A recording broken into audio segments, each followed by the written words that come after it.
Hi hello good morning, कसे आहात? मी आरूचा खाऊ बनवायला घेतला. मखाने छान भाजून घेतले आणि पोहे पण भाजून घेतले. ह्या दोन्हीची मी पेस्ट बनवते आणि स्टोअर करून ठेवते आणि जसं लागेल तसं मग आरूला पाणी, तूप आणि मीठ टाकून छान अशी याची प्युरी बनवून देते. मखाण्यामध्ये हाय कॅल्शियम असतात, ते बाळाच्या हाडांसाठी खूप चांगले असतात. नंतर मी इथं पावडर वगैरे बनवून घेतलं. त्यानंतर आमच्या दोघांना चहा आणि टोस्ट घेतले.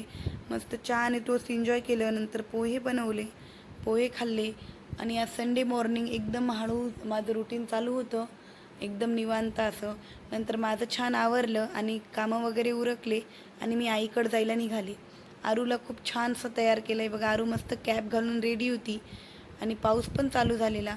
मग घरी गेले आणि आजीचे असे वस्त्र वगैरे बनवणं चालू होतं. आईनं माझ्यासाठी मस्त गरम असा गव्हाच्या पिठाचा शिरा बनवला होता. मला खूप जास्त आवडतो शिरा. त्यानंतर मग आजीसोबत असं खेळणं चालू होतं बघा. आरूचं आणि नुरवीचं अशी मस्ती करतात. त्यानंतर चहा घेतला. आईने माझ्यासाठी मस्त खीर, वरण, भात, पोळी बनवली. मस्त एन्जॉय केली आणि मग मी घरी आले. व्हिडिओ कसा वाटला